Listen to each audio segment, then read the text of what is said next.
Good evening, good morning, good afternoon. My name is Wilbert Mokori. Earlier on this afternoon, I gave a short presentation on the SADC summit that we've been waiting for regarding the elections in Zimbabwe. For those of you who may have missed it, SADC had a virtual meeting. SADC heads of state and government had a virtual meeting chaired by the current SADC chairperson, the president of Angola. And in it, the most important bit was his congratulatory message to President Mnangagwa. And this is it. In it, and I read it. Allow me to congratulate President Emmerson Mnangagwa of Zimbabwe and His Majesty King Mswati III, King of Mswati, for the exemplary elections that were recently conducted in your countries, where tranquility and orderly manner, the elections were conducted in a tranquility and orderly manner, which took place contributing to the major victory of democracy and peace and stability. Well, this came as a surprise to many people because the whole purpose of the SADC Extraordinary Summit was to discuss that very issue, that the Zimbabwe elections were not free, fair, and credible, as per SADC's own election observer team. And so the congratulatory message, belated as it was, from this regional body to Mnangagwa, many people took it as to mean that SADC have made up their mind that the elections were exemplary and they were conducted in a tranquil and democratic manner, which is completely at odds with what SADC's own election observer said about the same elections. And I'll just quickly quote it here for those of you who who may not have heard about it. And this is section 13.3 of the SADC Election Observer Mission report. And it says very clearly, this was the conclusion. The SADC Election Observer Mission noted that, as detailed in section 6 and 7 of this report, some aspects of the harmonized elections fell short of the requirements of the Constitution of Zimbabwe, of Zimbabwe's own election laws, and the SADC principles and guidelines governing democratic elections. It could have been more clearer than that. So where President of Angola got his bit about the elections were tranquil and exemplary, it came completely out of the blue. So most people were surprised. Some people are arguing because this SADC heads of state meeting is going to continue on to the 4th of November. They didn't conclude it today. And some people are arguing that maybe on the 4th of November, we'll have SADC will revisit this issue and deal with it more appropriately. But tonight I would like to deal with the reaction of the main opposition party, CCC. They've issued a statement giving their reaction. And this is the page I'm showing here. And they go into a lot of other things, but the most important bit was, we call upon SADC to uphold their observer mission report and facilitate a process whereby Zimbabwe can regain legitimacy, firmly rooted in the free will of the people. And this statement was signed by Gift Sibanda, who is Siziba, who is the CCC, it just says CCC Communication Department. I want to speak to this. This is one of the problems we have in Zimbabwe. CCC is now pretending that they didn't know that the elections were going to be flawed. That is a lie. CCC knew that this election process was going to be flawed. And what is more, they encouraged people to participate in these elections, knowing fully well that the process is flawed. Indeed, they're the ones who were saying they can win rigged elections. That has been their argument ever since the failed 2008-2013 GNU. They claim that they've got strategies of winning rigged elections. In other words, they are participating in these flawed elections, knowing fully well that they're flawed, but they've got ways of winning the rigged elections. One of the claims that Chamisa himself was making just weeks before the voting day was that he had closed all the vote rigging loopholes, when everybody could see that was nonsense. One of the things that the SADC election observer team picked up, for instance, was the fact that the voters' roll was in total shambles. This was highlighted by Tim Pachedu. And yet, CCC still went ahead and participated in these elections. So we have got a situation here where they claim one thing and do something completely different. One of the things that Chamisa was saying here was that he was going to win, CCC would win big these elections, regardless of all the vote rigging shenanigans.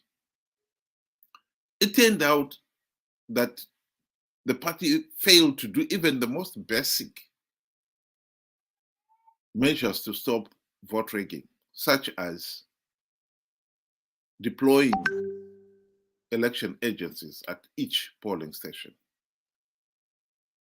I mean, that is the most basic, and yet turns out that they failed to deploy election agencies at all polling stations.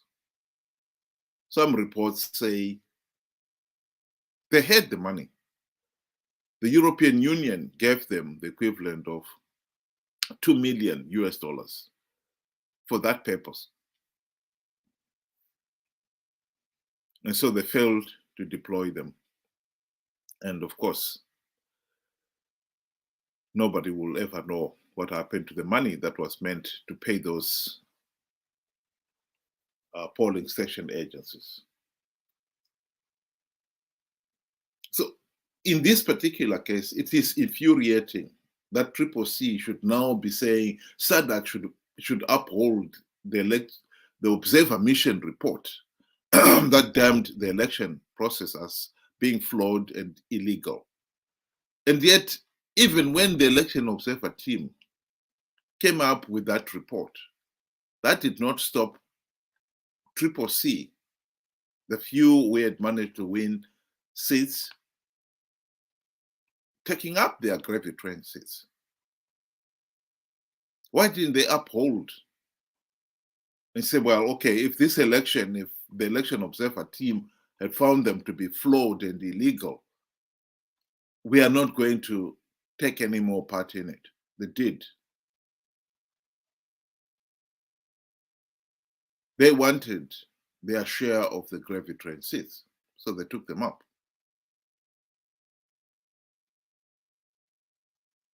This is what is at the heart of Zimbabwe's problem. Going back further to the GNU of 2008 to 2013, Nelson Chamisa and many of his colleagues in CCC, they were in the MDC. Notably people like Tandem, David Coulthard, Welshman Nuwe, and so forth. They were all in the GNU of 2008 to 2013. When the opposition had the golden opportunity to implement the democratic reforms, which would have stopped Zanu PF rigging elections, we would not be where we are today if they'd implemented those reforms. They failed to implement even one meaningful reform. Why? Because of greed and breathtaking incompetence. It is therefore rich that the same people now are coming out with this statement, posturing as if they are genuinely committed to demanding free, fair, and credible elections in Zimbabwe, when that is the last thing on their mind. Ever since the failed GNU, MDC/CCC have participated in these flawed elections for no other reason than greed.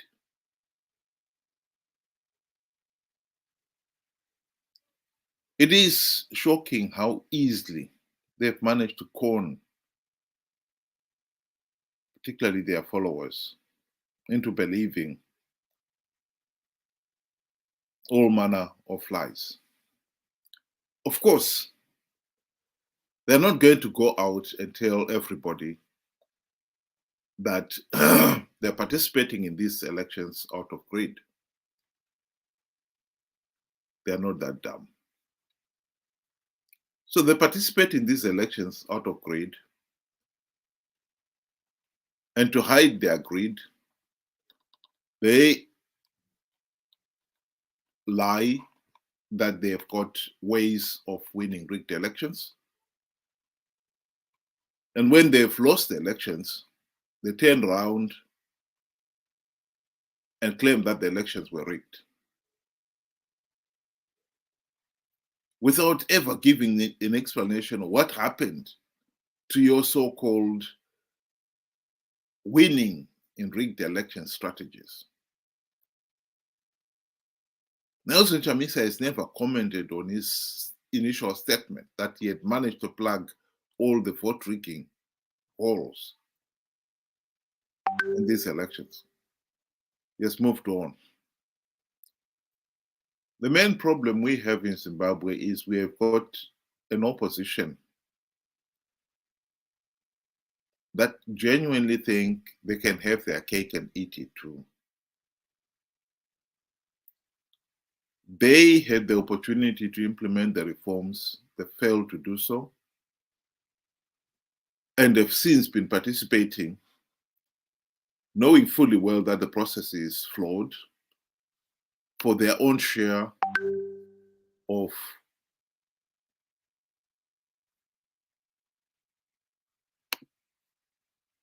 the seats, of the gravy train seats.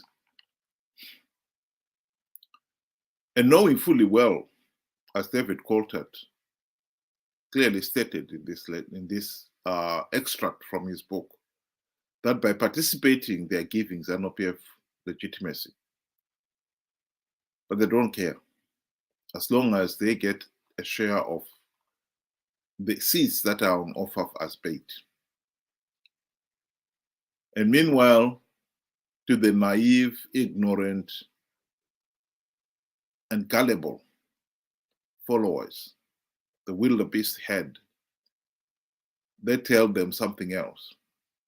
They tell them they can win rigged elections. They've got ways, strategies of winning rigged elections. And when they failed to win, they suddenly turn around again and claim that the elections were rigged and think they will get away with it. And indeed, in some cases, particularly looking at their gullible and naive supporters, they've never asked them what happened. After 43 years of rigged elections, it really is high time that the ordinary Zimbabweans out there wake up to that reality. That CCC is participating in these elections out of greed. They are running with the hares, the poor, the ordinary people, in broad daylight. But at night, they're hunting with the Zanu PF hounds. Now that SADC election observer have condemned the 2013 elections, 2023 elections, they want to be at the forefront as if this is part of their strategy. They have already taken their oath of office because they wanted their share of the spoils of power, and yet are calling on SADC to condemn this Zanu PF government, which means if SADC was to do the right thing here, they would declare these elections null and void, so that Zanu PF elected officials are illegitimate, but also CCC elected officials will be illegitimate. Chamisa and Company's hope is that this will accelerate fresh elections, which is what they've requested SADC to do in 3 or 6 months' time. And this time, SADC will supervise them. And hopefully, they will emerge with even more seats than they got this time. This, again, underlines that this CCC, Nelson Chamisa and Company, do not care about free, fair, and credible elections. They're just using it as an excuse, as a stepping stone. Because if they were genuine about free, fair, and credible elections, there is no way that the voters' roll could be cleaned up in 3 or 6 months' time. Worse still, that ZEC, the police, the judiciary, and all these other institutions involved in the electoral process can be reformed in 3 or 6 months' time so that they can deliver free, fair, and credible elections in future. If SADC delivered then the elections in 3 or 6 months' time, they supervise that. What about after that? Are we going to call SADC again in 5 years' time? The answer is no. And without reforming those institutions, the elections will not be free, fair, and credible.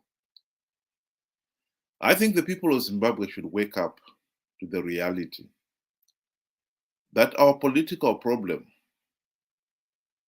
is not just Zanu PF, but MDC/CCC. Ever since the formation of MDC in the late 1990s, the people of Zimbabwe have risked life and limb and livelihoods to elect MDC CCC guys into power on the understanding they will implement the democratic reforms necessary to ensure free, fair, and credible elections. The truth of the matter is, MDC guys had the opportunity to do so during the GNU. When they failed to do so, they've settled for participating in flawed elections for a share of the spoils of power.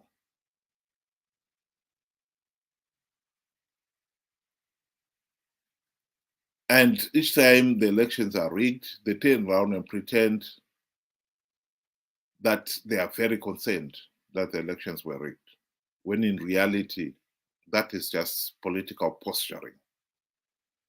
What CCC are doing here is just part and parcel of that political posturing.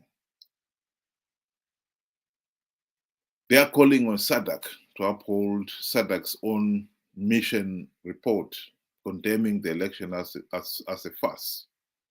And yet they, CCC, did not have the guts to do the same thing. They participated, giving the process credibility. They went ahead and took their oath of office and took up their seats on the gravy train.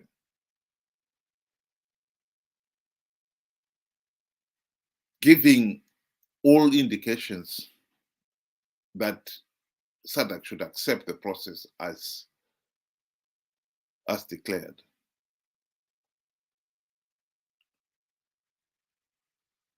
It is not clear what SADC is going to do on the 4th of November. But if SADC was to do the right thing, then the right thing would be to call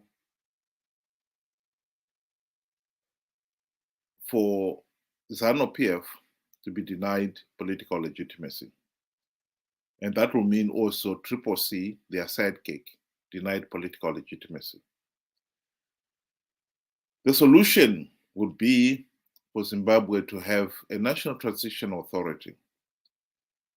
And in my view, that body should be composed of technocrats. Some people have suggested that Zanu PF and CCC should be given a third of the seats each. I think that will be tragic because both MDC and CCC have failed to implement even one meaningful reform when they had the golden opportunity to do so. I don't think they'll do so now.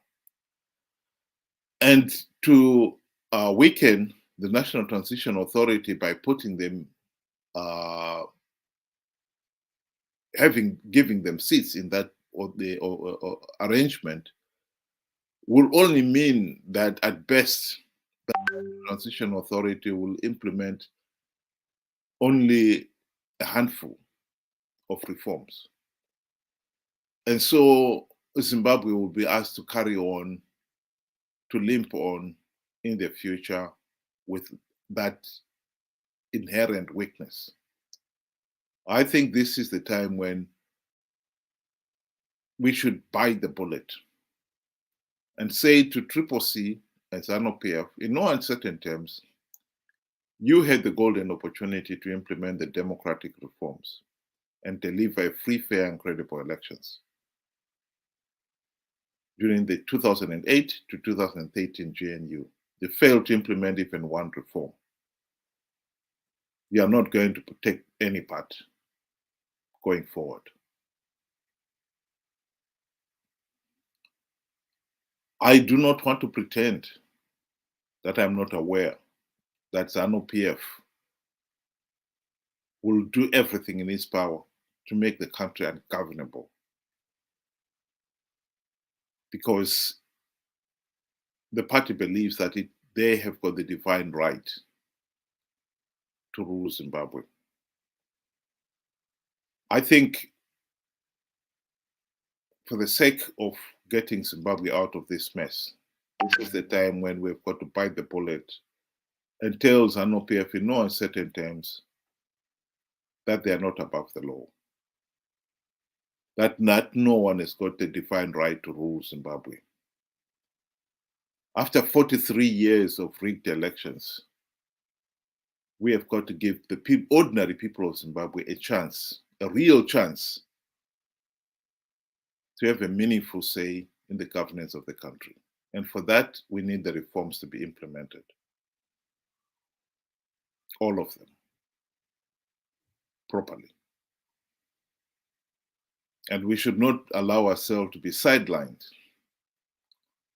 by CCC or Zanu PF, much less allow these two parties to hold the nation to ransom.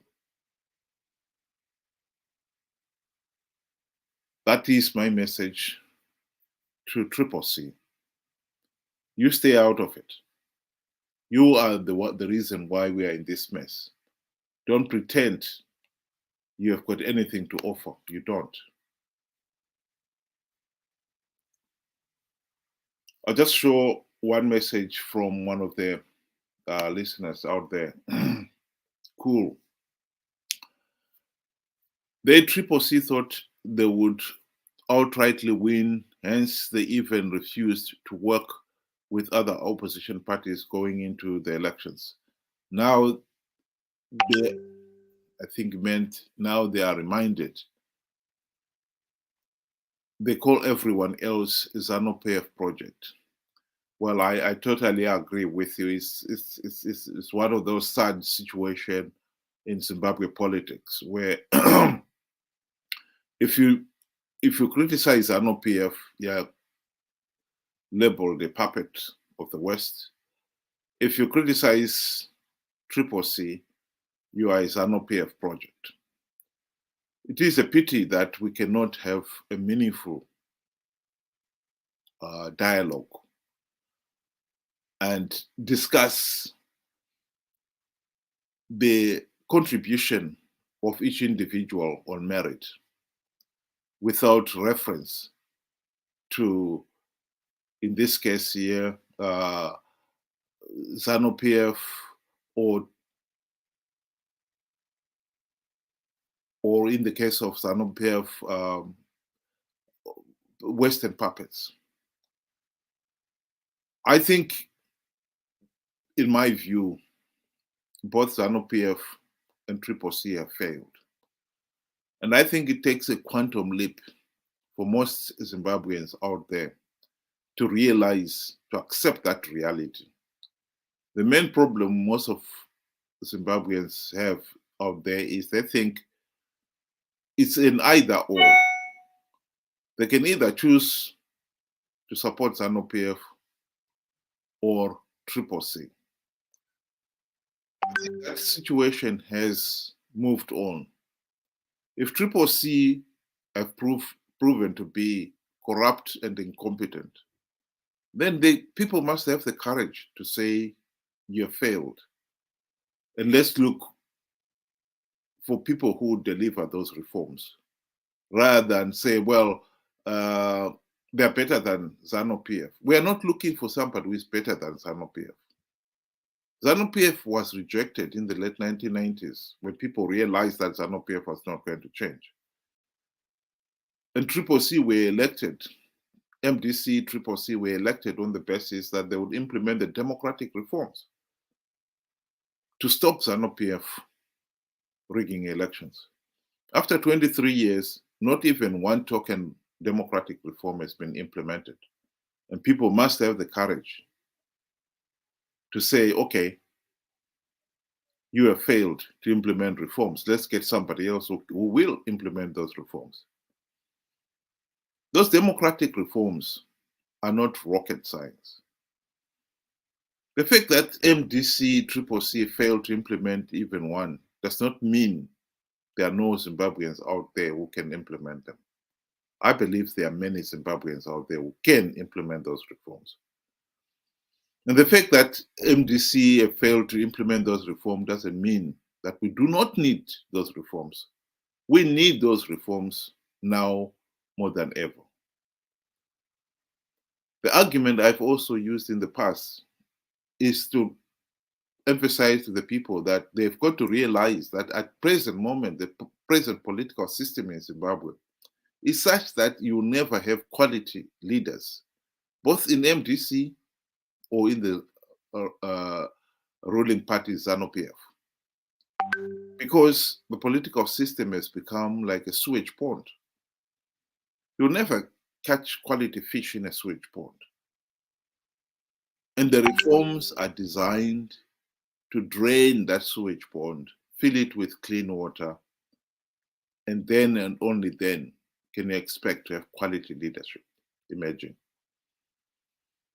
And I believe the National Transitional Authority, while it's implementing those reforms, draining that sewage pond, will create the necessary environment that will allow quality opposition, quality political parties to emerge and to compete with these two parties. And I believe competition will force, even if CCC or Zanu PF emerge beyond the National Transitional Authority, competition will force those two parties to have quality leaders. And for the first time in Zimbabwe's history, we can now start having quality leaders in parliament. If they fail, they'll be replaced. That is part of the principle of democratic competition. And that, to me, will have laid the foundation for rebuilding a democratic, prosperous Zimbabwe. Thank you very much for listening, and good night.